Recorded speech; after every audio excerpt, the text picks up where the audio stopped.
Le CHU de Tenganro, au début de la crise, a été réquisitionné par les autorités de notre pays pour servir de centre de prise en charge.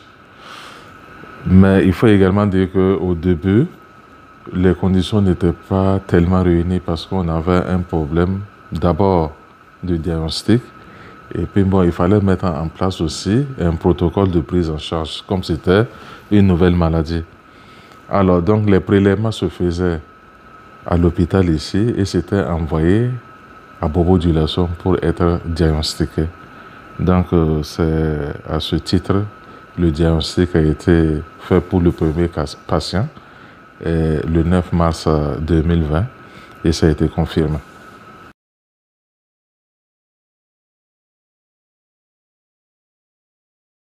Le patient zéro, c'est le premier patient à être détecté porteur du virus Covid.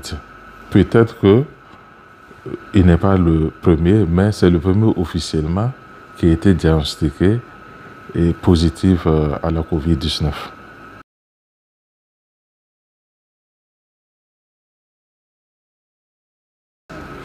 Non, c'est fort possible. C'est fort possible, c'est comme ce que j'ai dit. Et c'est une crise mondiale, sanitaire mondiale, qui a commencé depuis la fin de l'année 2019. Et le virus a beaucoup circulé. Alors, non seulement au niveau mondial, les pays n'étaient pas préparés, n'est-ce pas? Donc, il fallait mettre le dispositif. Peut-être que pendant ce temps, le virus a circulé, on ne sait pas. Mais toujours était que chez nous, au Burkina Faso, quand nous avions mis en place le dispositif pour diagnostiquer la COVID-19, et le dispositif a bien fonctionné, et le premier malade a été diagnostiqué. Donc ici, on peut déjà dire que le patient zéro, c'est le patient qui a été diagnostiqué par nos services. Et c'est bien lui.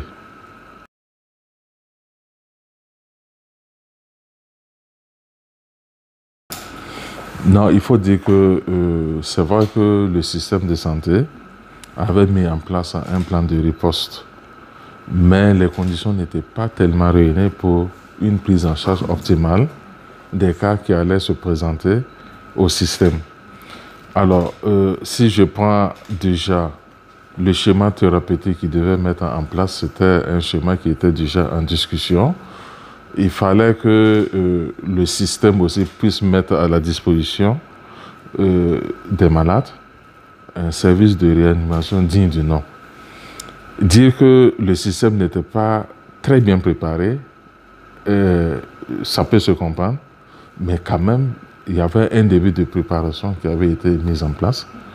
Et c'est ce qui a permis au niveau de Tengango de mettre en place un certain nombre de lits de réanimation. C'est vrai que ce n'était pas suffisant. On en avait 7 lits de réanimation qui fonctionnaient au départ. Mais comme on ne pouvait pas déjà présager l'ampleur de la maladie, on se disait qu'on n'était pas suffisamment préparé. Parce que si on avait beaucoup de cas de Covid qui nécessitaient une réanimation intense, une réanimation polyvalente, ce n'était pas évident qu'on puisse faire face à cela. Mais il y avait un minimum qui permettait à l'hôpital d'assurer une prise en charge optimale.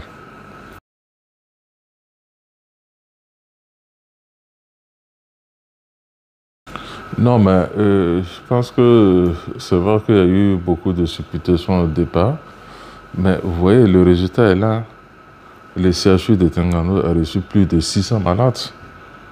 Mais vous allez voir que le taux de létalité n'est pas un taux qui est exagéré.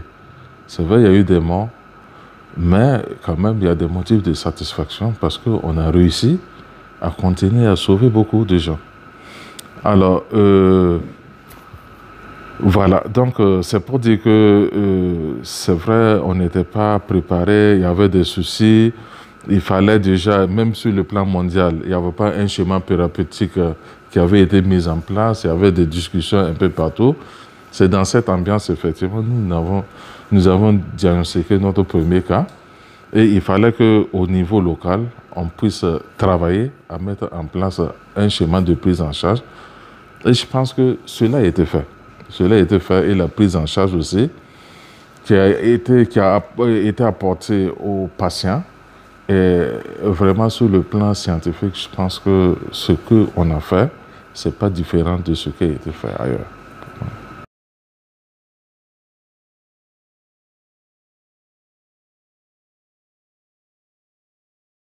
Non, la prise en charge, les schémas thérapeutiques, ce n'est pas l'hôpital.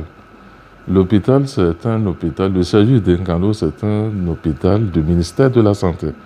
Donc, c'est le ministère qui est la tutelle technique qui oriente comment le malade doit être pris en charge, sur quel schéma thérapeutique, ainsi de suite. Et cela a été fait. Je pense que le ministère a bien joué son rôle. Et maintenant, nous qui sommes au niveau opérationnel, on devait utiliser ça pour la prise en charge des malades. Donc, cela a été fait.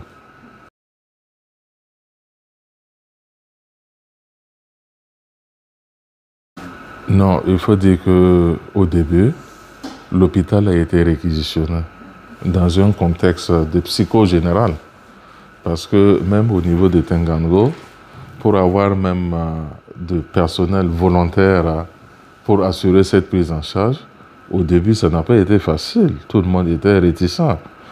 Alors, donc, il fallait se préparer. Se préparer parce qu'on ne sait pas comment la crise sanitaire allait se manifester véritablement sur le terrain au Burkina Faso.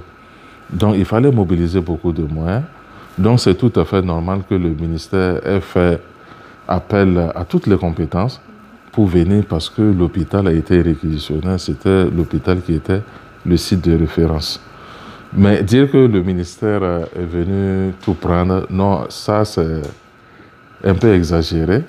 L'hôpital a été réquisitionné par le gouvernement pour la prise en charge de la COVID. Et quand on parle de réquisition, vous comprenez que le directeur général qui est là, il n'a pas tous les leviers en main. C'est véritablement une réquisition et puis nous accompagnons. Peut-être que c'est à ce niveau que les gens ont pensé que le ministère est venu travailler esselé, sans associer le personnel et l'hôpital, mais en réalité, ce n'était pas comme ça. Voilà.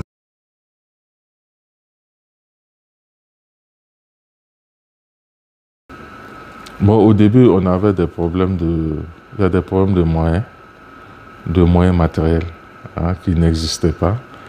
Et au niveau aussi de la prise en charge, il fallait dire que les tout petits malades qui étaient venus, ils étaient hébergés dans le bâtiment 15. Et à l'époque, ils n'avaient pas beaucoup de possibilités de sortir, de recevoir les parents, ainsi de suite. Donc ça a été véritablement une situation très difficile.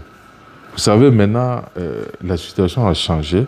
Nous, les malades Covid que nous hébergeons dans nos services, c'est des malades qui ont à qui on donne la possibilité de recevoir les parents tout. Donc, à ce niveau, je pense que les choses ont beaucoup évolué.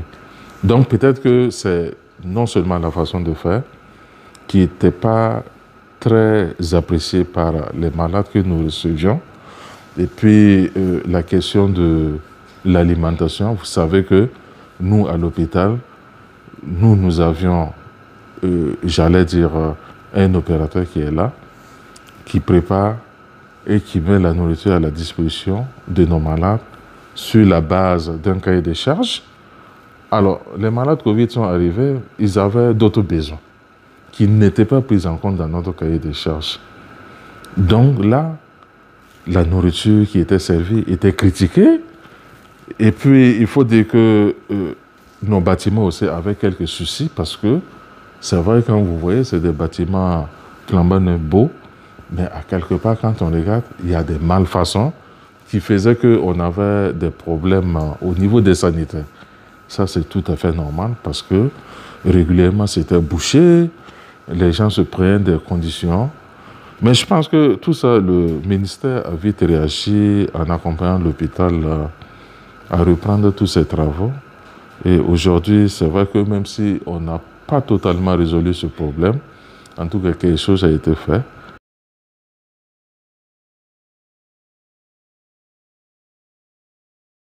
Non, au début, c'était un peu difficile parce que ce n'était pas autorisé. Et puis, la façon dont les malades étaient servis, c'est dans des kits, n'est-ce pas? On ne l'autorisait pas. C'est comme ce que j'ai dit, c'est une nouvelle maladie. On n'avait pas toute la maîtrise. Et il y avait la psychose. Il fallait prendre toutes les dispositions qui sied. Et je pense que c'est ce qui a fait que le système a bien voulu mettre effectivement cette prise de disposition-là, la barre très haute. Et bon, ça a été critiqué, mais je pense que ça a permis quand même d'éviter le pied. Et aujourd'hui, nous avions une autre façon aussi de voir la maladie et de voir aussi la façon aussi de prendre ces malades.